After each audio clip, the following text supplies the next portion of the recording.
फूलों सा चेहरा तेरा, कलियों सी मुस्कान है, रंग तेरा देख के, रूप तेरा देख के, कुदरत भी हैरान है। हेलो साथियों, मैं विकेश कुमार एक बार फिर से आप सभी को स्वागत करता हूं। और साथियों, आज का बेहद महत्वपूर्ण क्लास होने वाला है, क्योंकि आज की क्लास में हम लोग हिंदी व्याकरण से संबंधित महत्वपूर्ण तथ्य को जो है जानेंगे। और साथियों, इसमें जानेंगे विशेष रूप से तद्भव तत्सम क्या होता है और उपसर्ग और पर्त क्या होता है, यानी इन्हीं महत्वपूर्ण बिंदुओं को आज हम कवर करेंगे। तो साथियों, सबसे पहले समझते हैं तत्सम किसे कहते हैं और तद्भव किसे कहते हैं। तो साथियों, संस्कृत के मूल रूप को तत्सम कहते हैं। संस्कृत के मूल रूप को क्या कहेंगे? तत्सम कहेंगे। और संस्कृत के बिगड़े हुए रूप को क्या कहेंगे? तद्भव। संस्कृत के जो है ये बिगड़लका रूप है, बिगड़ा हुआ रूप है, तो इसे हम क्या कहेंगे? तद्भव। यानी कोई भी शब्द आपको संस्कृत में सुनने के लिए मिल रहा है तो समझिए वो तत्सम है, और कोई भी चीज़ आपको उस संस्कृत के हिंदी में सुनने को मिल रहा है तो समझिए वो क्या है? तद्भव है। तो इन्हीं बातों को जानेंगे, यानी इनका ट्रिक्स यही होगा कि आपको संस्कृत जैसा शब्द लगेगा देखने में तो वो तत्सम होगा, और आपको हिंदी जैसा शब्द लगेगा देखने में तो वो होगा तद्भव। क्योंकि जैसे रहेगा आपको दधि, दधि की जो हम संस्कृत भाषा में लिखते हैं, संस्कृत में ये शब्द प्रयोग होता है दधि, और इसी का हिंदी मीनिंग क्या होता है? इसी का हिंदी मीनिंग हो जाता है दही। चूँकि दही का जो है संस्कृत रूप क्या होता है? दधि। यानी दही को हम लोग संस्कृत में लिखते हैं दधि, तो वही है। संस्कृत जो है इनका मूल रूप है और हिंदी जो है इनका मूल रूप है। दही हिंदी में लिखे जाते हैं और दधि जो है संस्कृत में लिखे जाते हैं। यानी किसी भी चीज़ों का, किसी भी वस्तुओं का संस्कृत रूप को कहते हैं तत्सम और हिंदी रूप को कहते हैं तद्भव। बस यही आपको याद रखना है। ट्रिक इसका यही होगा कि संस्कृत में लिखा रहेगा दशम, पंचम, षष्टम, अष्टम या द्विगुप या जो रहे या षष्टम या चतुर्थ लिखा रहे या कुछ भी रहे तो वो हो जाएगा संस्कृत शब्द है तो वो तत्सम होगा। अगर इसी का रहेगा 5, 6, 7, 8, 9, 10, 2, 4, 6, 8 तो वो होंगे क्या? वो होंगे तद्भव, यानी कि उसका हिंदी रूप आपने लिख रखा है। तो साथियों, जैसे यहीं पर होता है व्यंजनम, व्यंजनम मतलब हो गया सब्जी, और द्विदलम मतलब हो गया दाल, और जैसे तो उसी को जो है हम लोग हिंदी में दाल लिखते हैं, द्विदलम दाल और व्यंजनम सब्जी। तो साथियों, इन्हीं का हिंदी रूप को हम कहेंगे तद्भव और संस्कृत रूप को कहेंगे तत्सम। तो जैसे यहाँ पर उदाहरण मेरा दिया हुआ है मत्स्य। मत्स्य का प्रयोग आप संस्कृत भाषा में करते हैं लिखने के लिए। किसके लिए? तो मछली के लिए। मछली को संस्कृत में लिखा जाता है तत्सम, ये मत्स्य। यानी मछली का रहेगा तत्सम रूप क्या होगा? तो मत्स्य होगा। मत्स्य का तद्भव रूप क्या होगा?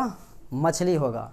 अब उसी प्रकार से कार्य, कार्य यानी विसर्ग भी लगा रहे या हलंत भी लगा रहे दशम पंचम तो वो समझिए तत्सम रूप है। तो कार्य लगा रहेगा तो कार्य का हिंदी रूप क्या होता है? काम। यानी कार्य जो है तत्सम है और इन्हीं का हिंदी रूप क्या है? यानी तद्भव रूप क्या है? काम। जैसे अग्र हो गए, अग्र का अर्थ होता है आगे, यानी आगे के लिए जो है आप संस्कृत में अग्र भाषा का प्रयोग करते हैं। तो यही हो गया अग्र तत्सम है और इसके तद्भव रूप क्या होंगे? आगे। उसी प्रकार से उज्ज्वल, उज्ज्वल तत्सम रूप है और हिंदी में इनका अर्थ होता है उजाला। तो उजाला के लिए आप क्या लिखते हैं? तत्सम में उज्ज्वल लिखते हैं। और साथियों, इसी प्रकार से आप कच्छप लिखते हैं तत्सम में, और कच्छप का यानी तद्भव रूप क्या होगा? कछुआ। कछुआ हिंदी शब्द हो गया और इन्हीं का संस्कृत क्या शब्द होता है? कच्छप। तो कच्छप हो गया तद्भव, ये तत्सम, और कछुआ हो गया तद्भव। उसी प्रकार अग्नि, अग्नि का प्रयोग आप आग को लिखने के लिए करते हैं। तो आग हो गया मेरा तद्भव और अग्नि हो गया तत्सम। अग्नि संस्कृत रूप है तत्सम और आग हिंदी रूप है तो हो गया तद्भव। इसी प्रकार अगर रहेगा लिखा हुआ दशम, चलिए हम लिख देते हैं यहाँ पे दशम। तो दशम में आप जो है ये 10 लिखते हैं, तो 10 लिखते हैं। तो साथियों दशम हो गया मेरा तत्सम और 10 हो गया तद्भव। इसी प्रकार जैसे लिखते हैं अष्टम, अष्टम, अष्टम लिखते हैं और इन्हीं का हिंदी रूप होता है 8। तो अष्टम मेरा हो गया तत्सम और 8 हो गया तद्भव। यही इसी प्रकार से साथियों आप लिखते जाएंगे। जैसे चतुर्थ रहेगा लिखा हुआ चतुर्थ, तो चतुर्थ मेरा हो गया तत्सम और इसी का रूप हो गया तद्भव में 4।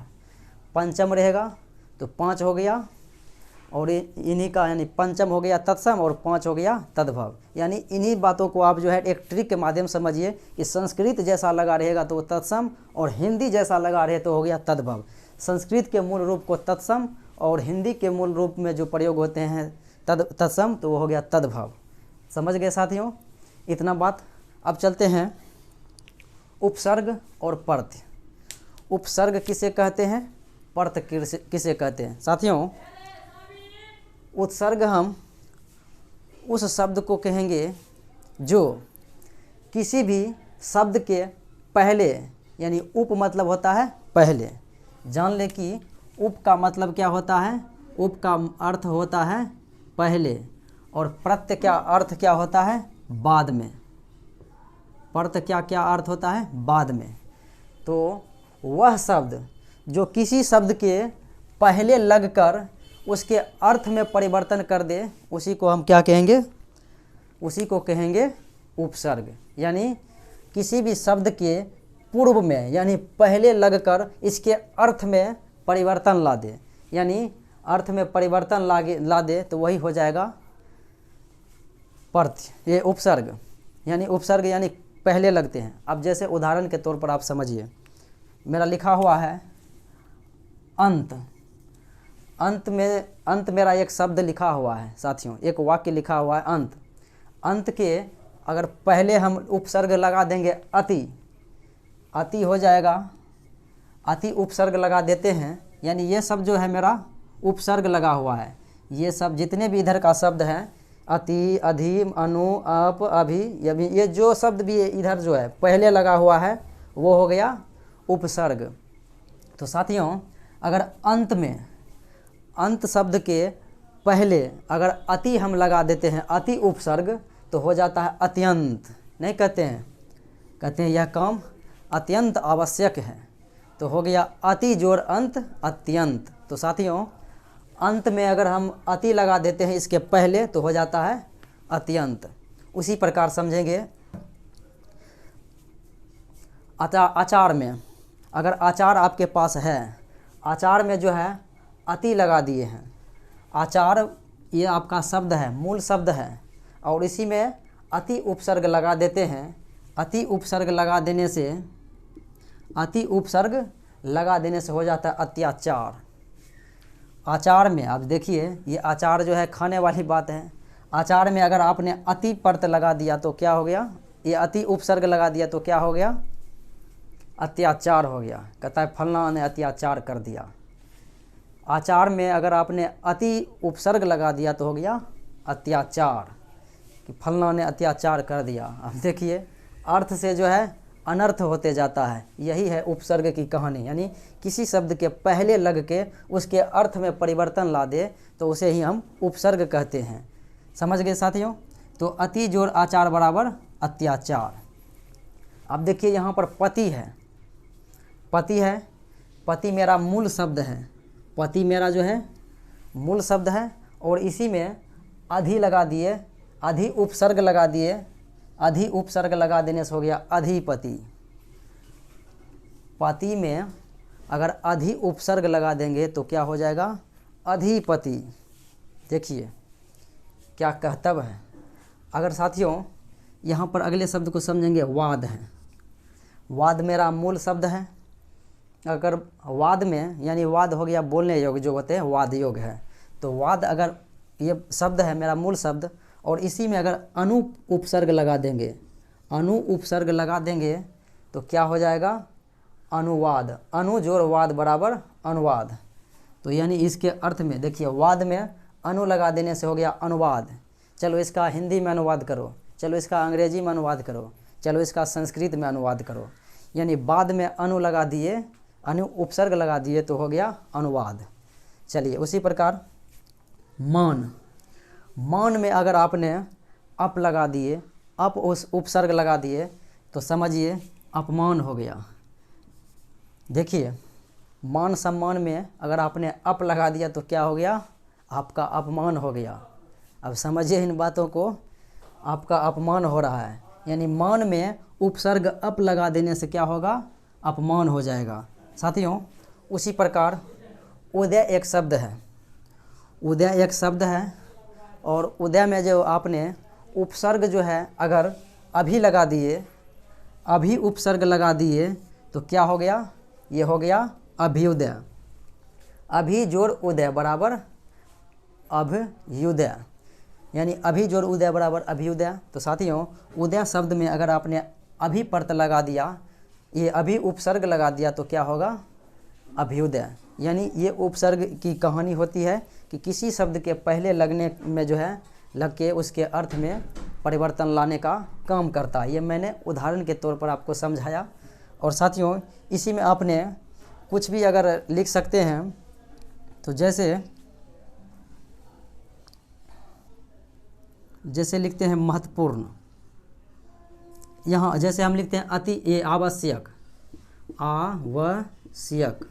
तो साथियों आवश्यक मेरा शब्द है, और अगर इसी में हमने अति लगा दिए, अगर इसी में हमने अति उपसर्ग लगा दिए, अति उपसर्ग, तो मेरा क्या हो जाएगा, अति जोड़ आवश्यक बराबर अत्यावश्यक।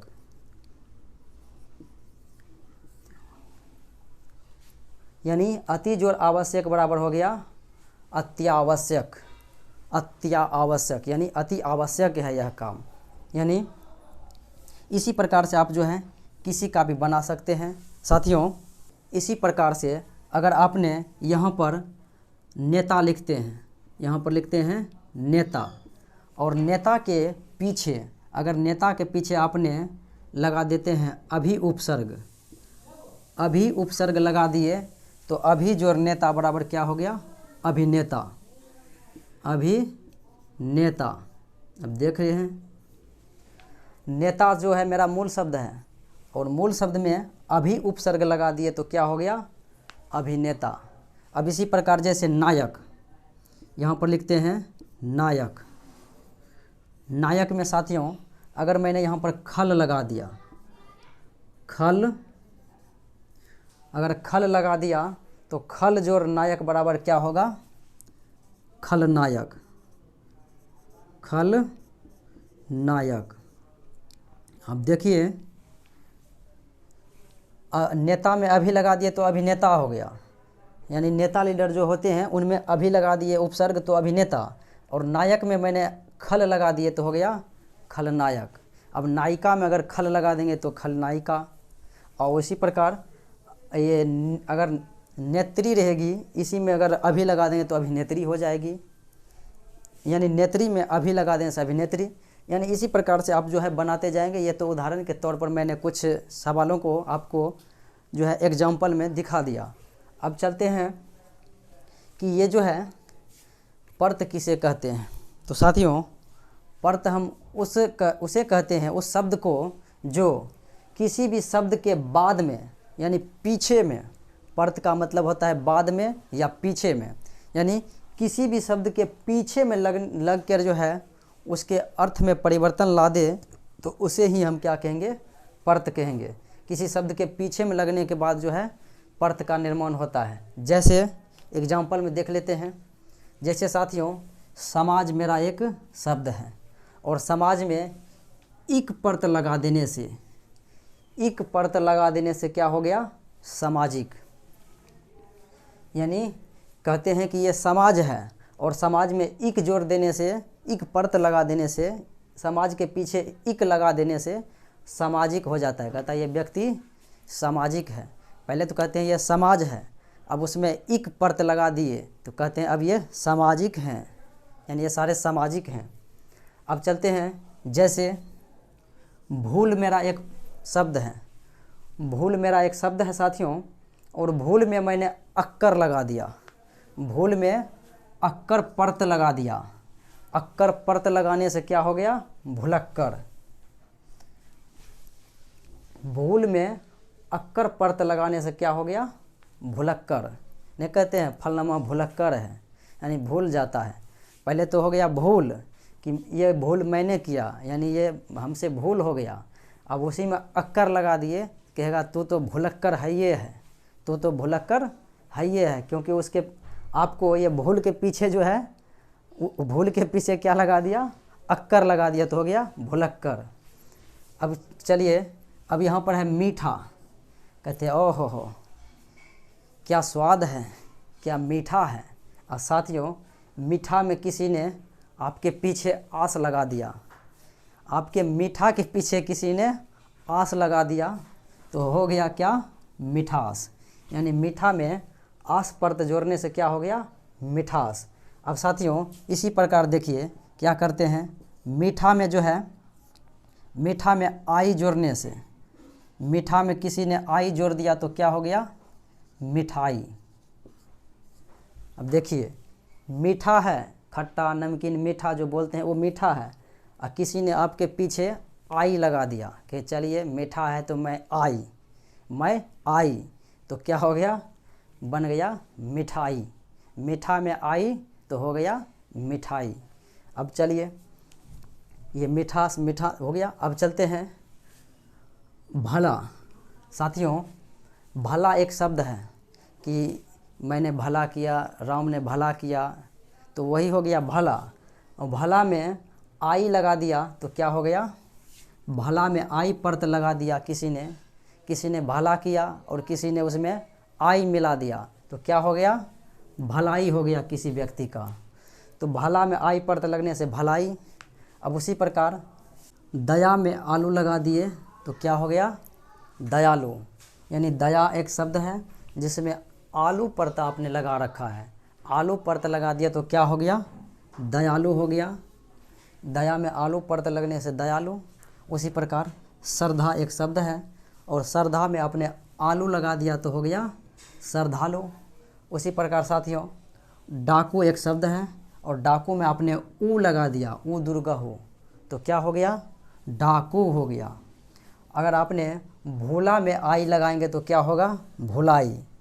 भोला, भोला जोड़ आई बराबर क्या होगा? भुलाई, भूलाई।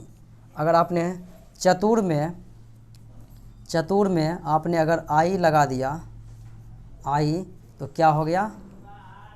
चतुराई, चतुराई। देखिए ये क्या हो गया? अगर आपने घर वाली में आई वाली लगा दिए तो हो गया घर में अगर वाली लगा दिया तो घर वाली, शहर में आपने वाली लगा दिया तो शहर वाली। साथियों, अगर आपने मीठा में आई लगाया तो मिठाई। यानी इसी प्रकार से जो है इन सारे बातों को आपको जो है मेरे द्वारा समझाया गया साथियों, आसान से आसान भाषाओं में, आसान से आसान शब्दों के माध्यम से। तो साथियों, आज का क्लास यहीं समाप्त होता है। पुनः इसी तरह का क्लास मिलता रहेगा आपको डेली बेस पे। तो साथियों, अगर आपको अच्छा लगे तो लाइक, शेयर और सब्सक्राइब अवश्य ही कर लें, क्योंकि ये मेरा श्रृंखला चलता ही रहेगा। तो साथियों, आज इतना ही। पुनः अगले वीडियो में मिलते हैं। धन्यवाद।